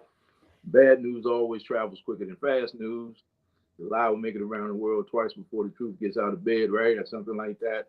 So it's just like, I appreciate the way you guys police yourselves and the way you have these conversations. But man, there's like a whole, just being a YouTube guy, just getting videos like everyone else. There's a whole world, man. It's just out there basically living off of disinformation. And I mean, like, there's no guardrails, no policing, no anything. So shout out to you guys for keeping it positive. That's a great thing. And when you talked about training videos, and I tell Big Jack all the time, man, the conversations that he has in the diversity in his guests is just, I'm learning a lot. I'm learning a lot. So, hey man, kudos to you guys for that. As far as keeping it real, making videos and being a super producer, did you ever think that you would be that would be a niche? I mean, like, that would be a real thing that you can make money opportunities off of that, like when you first started? Not before 2010. Okay, so you've been around for a while. 2010, man, that's a great. Okay, so I came in knowing very little about sports and web. That's all I knew in 2010. Okay, coming into it, you got to parlay that into a real business, I guess. And then evolved each year, each day by day, improved 1% each day. That's great. That's great, because when I asked Jack, I said, man, how do how do these guys make money off of YouTube? So just when you guys start talking about the monetization thing, trying to get your first 50 so you can do your live, trying to get 1,000. I think you just said you got 1,200. 1,200 subscribers, yeah. Congrats on that. So 700 hours in 7 months, but I'm getting 300 watch hours a month right now, so I'm on a pace now to hit. So wow, yeah, man. I mean, that's just like, again, to the person who, and let's not even talk videos, let's just talk whatever, who goes into the store and buys a product. Nobody cares nobody thinks about how it's made. They just know when they go on and get this product, they get it. So you guys, man, is clearly, like, back to Big Jack, what I said to him earlier, you can't do this for the money. I mean, there's no way. There's too much startup energy, cost, blood, sweat, tears, frustration to do this for the money. And Jack, what you said was, hey man, if you can do it for free, surely you can do it for money. 100%. Yeah. But the good thing is you kind of like get all of the pretenders out of the way, man, because this is not, this is just does not seem like an easy thing to do. Now, of course, it would be easier if you just got in there and put clickbait up and put a lot of lies up, and you guys don't, man. So I mean, you guys are to be commended for that. I know you don't get extra credit for doing the right thing for the right reason, but I just like to say, man, it's good stuff. I would say on that, well, but the extra credit would be with that is that your channel will be it's on good foundation. So you're not worrying about it being cut, YouTube coming back and taking away your channel or demonetizing you or removing, because you got it the wrong way. Yeah, as I hear other people saying it. So if you do it the right way, when it finally do get to that point, you'll get to that point where it's now sustainable. It's going to make it. It's going to last because you've done everything you're supposed to do the right way. You know what I'm saying? And you won't have to worry about being exposed later. I'm not saying that it's that something wouldn't happen. Like we run into a lot. I do, especially with the new added to the channel, the We Be Jamming Live. So when that show was over, YouTube notified me right away saying that you had some copyright stuff in that show. Yeah, so you didn't use, you use original music. I remember you saying. No, because one of the performers was using songs from other people, even though we was giving credit, but they were singing it, but it was still, the music was from someone else. So because of that, it was being listed as copyright. Now, it wasn't a strike against me, but it was copyright. So they're letting you know right away that that your stuff is being copyrighted. That's a copyright material. That's something that someone else has already produced, and it's not a strike. Right. We're just letting you know that it is copyright material. So when you see, like Facebook videos and somebody posts something and then they'll post, "I do not own this music." Is that how you get around it? Is that a real thing, or does that even matter? You can make a claim that for sure. Okay. Yeah. Wow. So so basically, okay, so let me ask you this. I've listened to a few podcasts and radio shows on most of these, like Celestial Radio or some of these podcasts, when they may play someone's music and then they may say you can't play it more than 30 seconds or something. Is that true? You guys know about that? I believe the public domain is the first 20 seconds of it, or 20 seconds of it. Okay. And then any more than that can go into copyright. Gotta start. So then at that point, it's up to the person who owns the copyright to chase you down to get paid or tell you to cease and desist using their information. It's about getting permission. Wow. So Moon over Miami is saying no. So Moon, if you know the actual numbers for that, if you can drop it in the chat, we'll appreciate it, because I think he's trying to answer that. I think could have changed. That's what I heard back then. It could have changed. Or no, and it's not. No one's right or wrong. That's why we asked the question. And see, this came up also. So I know right now the source is on here. So we're on the Sharpening Iron after show. For those who don't know, we got the source. So he's our main guest here. We're in the after show part. We got Tommy here. We got Walt Jernigan here, and I'm Big Jack. And but the source is live right now on his own channel. Tommy is live on his own channel. Okay. I'm live on my own channel. I'm live on Facebook. I'm live on Twitch. I'm live on YouTube. But what YouTube can look at this and say, hey, this is the same content 3 times. 3 different people posting the exact same video. That's a wrong. So that's why it's important to interact with the people that's popping up in your chat, to continue to chat with them and interact with them, because it will show that we're not doing it. It's not the same video going out 3 times. It's 3 different videos going out at the same time, even though it's the same information. So, and that's where I know that the source is interacting. I see Tommy is interacting, because that's I don't say your way around it, but that is your way of getting around the fact that there's 3 videos going at the exact same time, showing the exact same information. So with all due respect to all of you guys, I don't know how big your listening audience is or how big your viewing audience is, but Big Jack, someone from YouTube was actually paying attention, not in a bad way, but listening to your show last week, the We Be Jamming show, and picked up on that, or how do they monitor? How do they monitor all of that, guys? I mean, explain that to me. How does that work?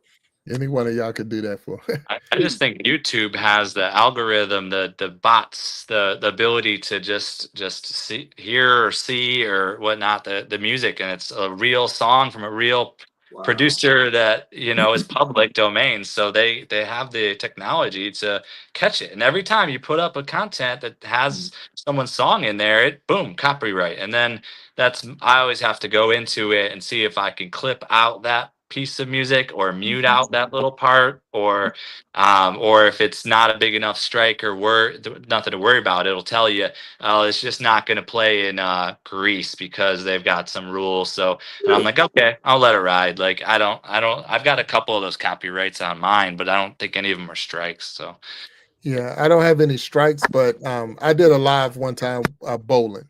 So I was bowling. I did a live while I was in there bowling, and because the bowling alley was playing music, and my video was catching that music, Okay. and it was telling me that some of this you couldn't even use it because of the fact that it had the whole song in there. And it was nothing, it had nothing to do with my video, Right. but because it was capturing that music. So it gives you the options to be able to cut out some of it, cut out some of the videos, or make the video private. So it's not something that you just can't use it for monetization.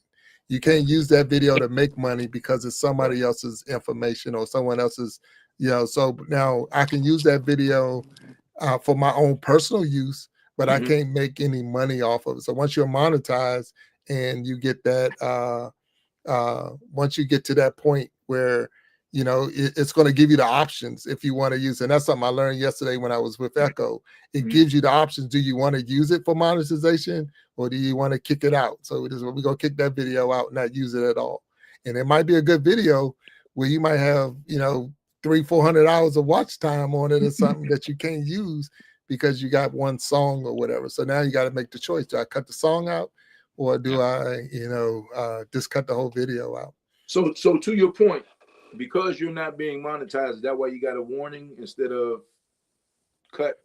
No, the thing was the songs, the people who own the songs allow YouTube to use the songs. So what they were telling me that was the email I got. It's a strike. It's not a negative strike, but the people allow it to be played on YouTube. So it's okay if you leave it in the video. But I'm just letting you know that at these points in your video were some copyright warnings, if you want to look at it that way. Okay, so let's look at the other side of that. You're using a video that Tommy put together for the Source, and the Source has his music on there, some entertainment on there that he created, some content that he created. Like you mentioned earlier, a clip from "Have a Nice Day." No, if you're happy and you know it, clap your hands. Mm-hmm. Right? Okay. If you're happy and you know it, clap your hands. I'm imagining that's public domain because that's been around forever. Since, at least for me, since kindergarten, right? So if there's something that violates that, like how do you determine what the value of that thing is? Like how do you, if you want to get paid for that, if you wanted to press that, and he's making money off of it on his channel, and you wanted to come in, how does that work? I don't really know. I don't know exactly. And that song, by the way, I mean, I don't know if if there was an official author of it, and there's something with if it's 100 years or older, there's something where that's public domain. But I don't really know the question. I can't understand the question very well. Let's say it's not that song. Let's say it's not that song. Right. It's a song that you created, and Big Jack is using it on his show, right? And he's making money off of it. Keeping probably it want real, to protect it, right? Video, huh? So you probably would want to protect. You probably would want to protect it, but then it's like you say, like there's also proof of, I could show proof that I created it and then I released it at this day, and that you're utilizing it after. If you want to go into courts and all that sort of stuff, or arbitrations, or I don't know how that would all work, but you're right. Like everything we're doing at YouTube is pretty much like a free, open. Like there's a lot of, you can select like whether you're putting your content available to be remixed and used or not. There's different settings in YouTube. And then there's like Creative Commons, and there's different settings for what your videos and content. There's all sorts of stuff in there, but I don't know. I'm not the master of that subject. So and I guess I was just wondering because like some artists will go in and they'll give their music away. I mean, that's their intent, to get exposure, right? So I was just saying, but you just answered my question partially when you said that you can go in and make it, you can set the settings to say how you want this to happen. But I'm just saying that once Big Jack goes in and does what he does, or the music is playing, you hear that music and say, hey, that's my song. Or back on to We Be Jamming. Okay, then what? So like, what's the next part of that? I was just wondering, like, how does that even, like on one hand, I get it, and it's necessary because streaming is everything now. Today's time, nobody goes and buys albums, 45s in my day, and stuff. But it's like at the same time, like how you want the artist to get paid, but how does that? I was just wondering how that plays out, and And keeping it real, you produce videos for people. I mean, you're the producer. So how does, like, what are some of your experiences with this issue? Wait a minute. I think you got two out there. Source, you got to answer, or you just Oh, reading? I was just gonna comment that like I on YouTube, I do a lot of like I grab content from other people's videos all the time. I'm always going into creators, their live streams or their videos, and I'm sometimes sometimes there's a button on there where I can click remix and I can utilize their content because they're in their settings, they're allowing me to do that. And Okay. then I create a piece of content out of their video, like a little snippet of their video, and I'll put it out there, and I try to make sure it looks like it's not me taking their content and using it, but more like I'm supporting everybody in our all our communities, and I'm building up all of us in at the same time. And then sometimes I just do a screen share and I don't even look at the remix button. I just literally I'm like I just want to grab that and I just do a screen share my screen while it's playing the video. I don't really know. I mean, most of us are all, friends on here amongst the community. So there's some level of we're all creating and moving as one. But sometimes I've actually had where I found a piece of content from somebody else's video and they're speaking a great truth.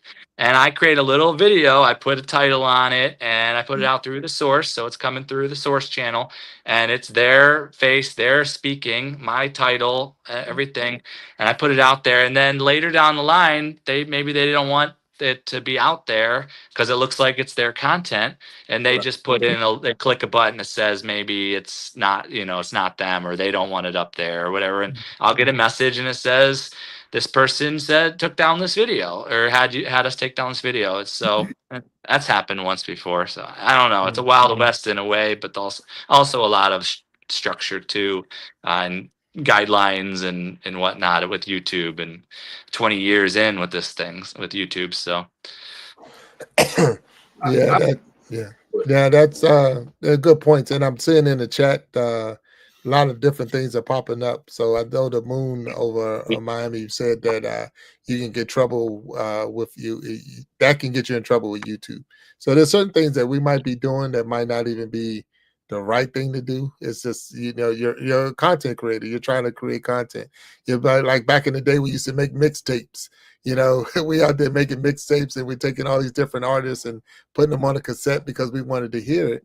And at the same time, it's like when you're using it, but now once you start trying to sell it, that's where the issue come in, because I'm doing it for one thing, but now, like I say, you're not getting paid for it. It's not as bad. But once you start getting paid for it, then they're a little bit more, if I'm not misunderstanding, they're a whole lot tighter on the contract you signed to be monetized. And once you go in and say, I'm not going to do this, I'm not going to do this, to the point that YouTube is against you driving and doing a video. So if you were driving your car and doing a video at the same time, you can lose, your monetization that way because you're a safety risk. You're out there distracted driving and YouTube trying to post a video. They're looking at it like, we don't want you to be associated with us, because if you got in an accident or whatever, first thing they're gonna say is, I was doing a YouTube video. I'm trying to keep my hours up or whatever. Let me ask you this: out of all, what are we talking? Billions of YouTube videos out there, millions of content creators. Percentage-wise, like the average person is out there clout chasing, right? They're out there not even trying to make money. They're just doing videos, trying to get clicks and likes, I guess. But what's the percentage you think of serious, like, people out there that's getting monetized for YouTube, and people out there just trying to basically, get likes? I mean, how do you guys see that? I mean, like, is it here? Is it here? What do you guys see? Well, yeah, I would say probably about 75%. Okay. So let me ask you this: what stops me? I'm not, again, I'm learning stuff, but I'll go out, man, and you can go to these AI apps and I can create anything I want. You see these YouTubes of Denzel Washington or 50 Cent or somebody talking, and it's not them. And they're giving you this great advice, right? So now you guys are millions of viewers in. Let's just speed this thing up about 3 to 5 years. You guys have millions of viewers. and I go in and I start taking your stuff and putting it on my channel as if you're with me. I mean, like, is there protection for the creator for that?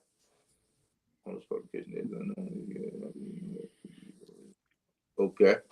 I think if you feel like you're being violated in some way, you would probably click on the content and you'd probably send a message to YouTube that says, you know, spam, or they stole the content, or any of the different buttons that are there. Okay. And YouTube would then be legally, you know, they're going to get in there. Okay, let me handle this because we can't allow this. So they don't really want us to put out other people's content left and right. My Okay. channel, in my description on my channel, it specifically says that I am my channel is a, what's the word, like a support like channel, some sort of, like, I'm out to promote everybody. That's what I do. So there's a certain terminology I put on my YouTube channel description that says that that's what I am doing with my channel, is I'm promoting everybody else, as the purpose of the channel. So Okay. Yeah, and that is true. And I see Moon over Miami is saying that YouTube has a new rule over AI. Like if you're using AI, it's a button you have to click and say that this is an AI person, not a real person or whatever, so that you have to select that before you even post that video, letting them know that, because if they catch it, or they will catch it, but it's just one of those things where you're not trying to get over saying that this is Denzel talking, but no, this is an AI version of Denzel talking, and yeah. they're asking you to make sure that you select that button saying you're using AI. And So, it's questionable sometimes. For me, it's questionable because, like, my twin bro Jamal Williams on here, shout out. Like, I love his little shorts, his little short content, and he's singing, and I have fun. I go in there and I put like a Jamaican hat on his head, and I put in there my twin bro Jamal or whatever, and put that on the title, and I pop it out there, and he has a blast. Like, he's so awesome. He's like, "Oh, my twin bro, I love when you take my content. Please right. keep doing this. I love this so much." But then when in the settings, when I have to choose whether it's AI or not, I'm like, is it AI or is it not? Like, am I misrepresenting the person? Maybe I am, you know. So sometimes I click it's AI, but most of the time I have it, because it's just, I'm promoting somebody else's channel, their content, their message, and I'm putting it out there in a good way. And that's what my channel's about, is that's what I'm here to do. So, you know, I don't What I know. see a lot of times is, like, some of the stuff I see is like, not everyone, but a lot of people have the same thing. So you have an interview. One of you guys do an interview, and somebody else just takes that interview and then they start narrating the interview that you did, that you may be getting monetized for, and they basically just, if I had not seen that on someone else's channel, I'm thinking, oh wow, this guy has real good information.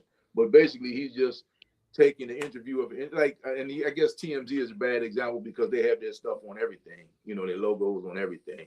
But I have a Big Jack interview up tonight. I clip it, start my own channel, and then all of a sudden, everybody thinks that I have you two guys on my team, so to speak. And that's just, and that's what I don't understand about it, man. I'm sorry for these questions. Maybe I'm not doing. Maybe you have an audience full of professional content creators, but to a guy like me, man, I'm just sitting there saying, like, I don't get it. It's kind of like the moment you told someone, hey, I just quit my job, so I'm gonna become a content creator. You're gonna do what? You know what I mean? So I just don't get it. I don't see how, on one hand, they're on top of everything, and on the other hand, like you said, it's the wild, wild west. So I'm learning, man. The more I know We're all about this stuff, learning. the more I realize I don't know a thing about it, man. We're all Yeah, learning. and then again, Moon over Miami, and Moon is definitely throwing a lot of good info out there and saying that yes, that would get you in trouble. So Okay. the thing is, and Source made a comment. There's a button also. So there's a lot of buttons when you're creating it. So that's the thing. What you're saying, you're not seeing the behind the scenes part of it. So when you're setting up a video, there's a lot of different settings we have to hit. To the point is it for kids? We have to hit that setting, say it's not for kids, it's for 18 or older or whatever. So because if I set it for kids, we wouldn't have this chat. The chat would go away. People wouldn't be able to chat and things like that, because we're saying that we have kids in here, so we don't want to. We'll take away that option for someone to put something that might be wrong for kids or whatever. It'll be gone. So it's a lot of rules that that YouTube or Google have set up. So just to go into that, but the other part of it is there's a button to say I'm allowing you for someone to mix this video, meaning take some of this clip and mix it in with theirs and come up with something else. And if you're okay with that, then you allow it to happen. If you're not, if you want this to just be yours, it's just yours. You can make it where it's just private, that only subscribers or whatever have access to the video. It's not open to the World Wide Web. It's only open to whoever I want to have it, So those are some of the things that you have to, take in consideration when you're producing the video and going live. But producer, but I don't understand. I mean, like, I can see something going on in the street, posted on YouTube, right? And it goes viral. And they're not answering these questions. Like, how does that happen? I guess explain that to me. Because you guys are playing fair, you're content creators. I get it. But the guy that's walking down the street and sees a crazy motorcycle accident, and I don't even put that in the universe since I'm a biker, but and puts this on YouTube, or a crazy cat video, right? Let's just say a cat doing something crazy and it goes viral. They're not going through the process that you guys are going through, right? I mean, it's the same. If you good. Yeah. So okay. So all right. So you witnessed either the motorcycle accident or the cat, and it might not be your cat, and that person, you probably didn't get permission from the person in the video. Right. So there's a potential that the person might come after you for not getting permission to put them in the video, but they're probably in a public domain. They're in a road.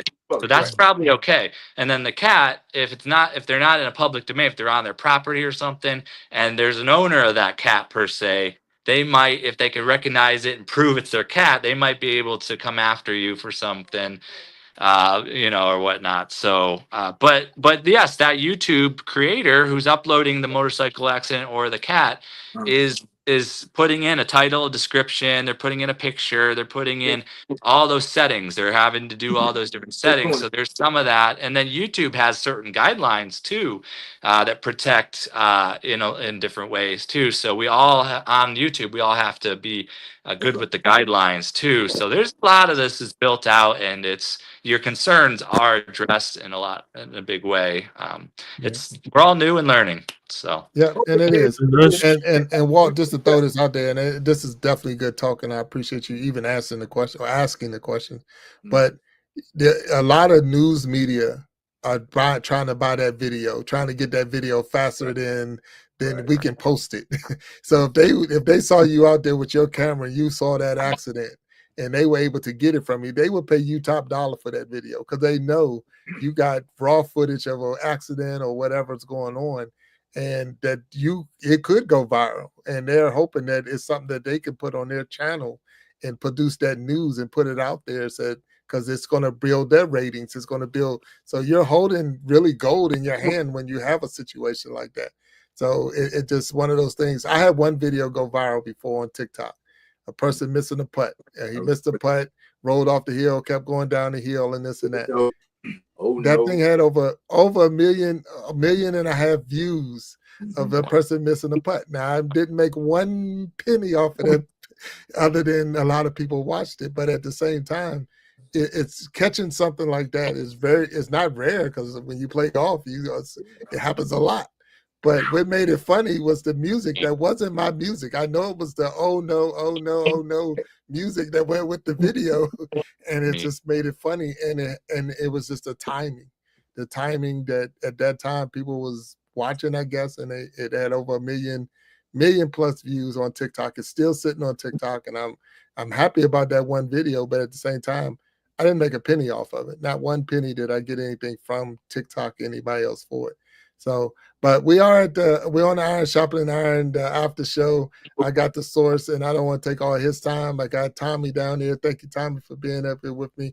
Walt, you definitely asked a lot of good questions, and you put us in that thinking mind. And the reason I'm glad to have this this surrounding or this platform is because you did ask those questions. A lot of people that's going to listen to this video later, a lot of people that was in the chat, Moon over Miami, Snapback Trishana, all of them was giving us good answers, but you're asking questions that other people are asking. To the point that Moon over Miami made the comment to saying that you can actually Google some of these questions and get your answers if you have them. Because, but the thing about it, if you Google it, most likely you're gonna see a YouTube video about what you was talking about. So, which is cool because you might see one of us. This might pop up because you had that question. This because that's how the algorithm works. So because we're putting this out there and YouTube is looking at it saying, hey, this person asked on Google about all of this stuff, and there's a video for that. Watch this live, and there you go. So once you put it in the descriptions and all that other stuff, that's how it all pops off. So, but I don't want to hold up time. I know we're at that 2 hour mark, and I appreciate you, Source, for being on the show. And Tommy, thank you for coming in the back panel with us. I'll be talking with you more. Walt, I'm gonna turn this over to the Source and see if he got something he want to say to the people, and then we're gonna end the show if that's good. Unless anybody got something that they really need to get up. Walt, you got something? Just saying thank you for your patience, guys. I mean, and like I said, I guess you have rules, regulations, guidelines, and procedures, and then you got common practice. And that common practices, the common practice changes, the common practices change all the time. So sharing your experience is great because who knows, man, maybe one day I can figure something out for old guys who can't figure it out. And I appreciate your patience and thank you very much, man. It's been very helpful. So I really appreciate you guys. Thank you so much. Thanks, Walt. Thank you. Tommy, you got anything you want to share before we roll out? I just say a couple things that came to mind as I was listening to all this. That always with AI, what YouTube, there's a thing like adding context to something makes it. What I've been hearing, from other content creators, if you're putting yourself into whatever it is, whether it's using AI, put yourself into it, make it yours, using AI or not. You can let the platform know it's AI, of course, but put your heart into it. So you're giving a little piece of yourself with each video you make, with each. But I want to say, I wrote some things, 3 things. There's multiple ways to do one thing with editing, live streaming. One way may not be yours. Find your way. Another thing, play. I heard the Source talk about play. Be curious, learn, and share it with others. And then the last, with that in mind, and here's something to avoid. Avoid that competition. There's billions of YouTube users out there. Don't see them as competition. See them as it's collaboration. We're all in this together. Good stuff. That's good stuff. All right. Thank you, Tommy. Thank you for being on the panel, the Iron Sharpening Iron After Show. So I'm gonna turn it over to you, and you do what you do, and after you finish, we're gonna close this out. So everyone in the chat, I thank you for being here. I'm gonna turn this over to the Source, and he's gonna close us out. Thank you, sir. Thank you so much to Big Jack, Storytime, Bill, our brother. Thank you so much for having me on Iron Sharpening Iron Show. It's not competition unless we're competing like iron, sharpening iron. So thank you so much, everyone, for tuning in, for being here with us. Appreciate all of y'all. As always, stay phenomenal. Keep posting, monetize your greatness, strive for excellence. Good evening. If you're an evening, good morning. If you're morning, that's a shout out to, you know who that is, to KC. Also, let's vibe. Shout out to our other sister there, VC. And it's hard out here for a temp when you're trying to get that money for the rent. Sharita Jones, shout out to you. Also, Fishy Things, if you're out there, if you're listening, I've just done one more guest appearance on the Iron Sharpening Iron Show than you have. So take that, my brother. And also, Mr. Fishy Thing, you could be king of the sea, but I will always be king of the land. I'm the moo cow. Just so you know, I got you on that one too, sir. Also, Uncle Mike, seriously, I'm still waiting on that bag of Cheetos, the now and laters, and the root beer. So your nephew over here is hungry and thirsty. So please, I'm still waiting here. And shout out to Hope Crew, shout out to Champion Nation, Luciana Success Systems, Thrive Tribe, Thrive in 25, Shine Family, Boogie Time, all the families, all the collectives, all the tribes. Shout out to all of y'all. Also, Oso the Ravisher. Just, you're the awesome chief distributor of the juice. Don't forget that. Always remember that, bringing us that good juice. Thank you so much, Oso, the Ravisher. And yeah, again, shout out to all the families, all of us, each and every single one of us. You're awesome. You're phenomenal. Mahalo, Ohana, which is family. Thank you, family. And aloha. Thank you so much. Have a great one. Ciao.